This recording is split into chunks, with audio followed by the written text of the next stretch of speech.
Sight Bites, answers to questions from the Next Bite website. Brought to you by Alpo, for the real meat lover in the family. This week's question comes from Matt in Wisconsin.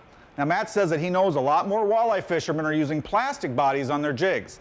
What Matt wants to know is what makes one plastic body better than another one when trying to catch walleyes. I'm going to kind of go through a gamut of plastics and how you use them.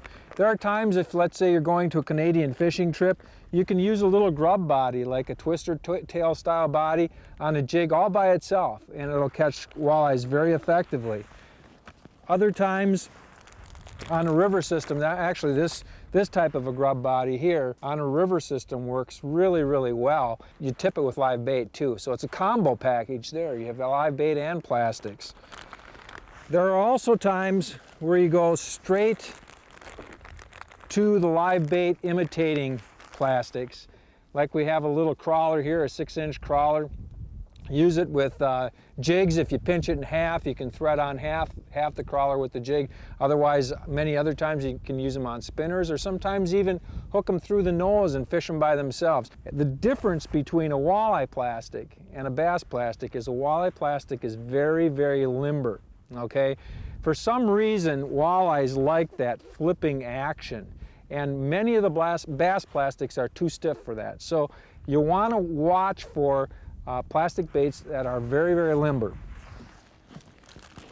Another really popular tail that mimics live bait is a minnow tail. Again, see how floppy, limber this is?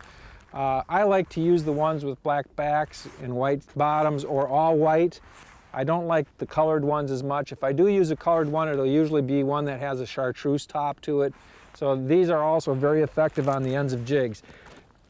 All plastics aren't created equal. By far, the premium plastic on the market for scent dispersion is the new Gulp product.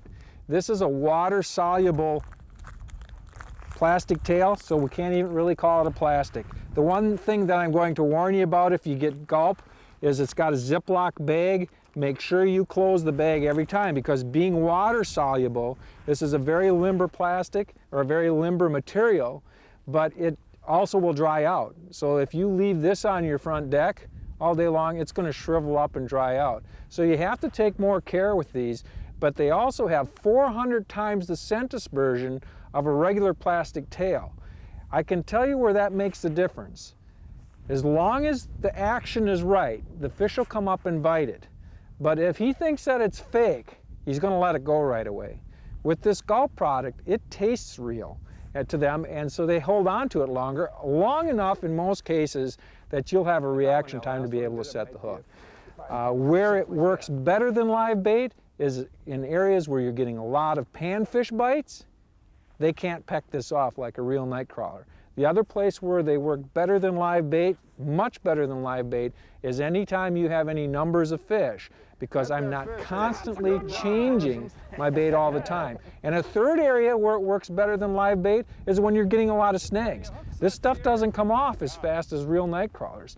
So you're looking at situations where you can fish much more effectively if you use a plastic tail or a Gulp tail like this, and it'll help you catch a lot more fish. Tips, articles, and answers to your walleye fishing questions. You'll find it all on the Next Bite website.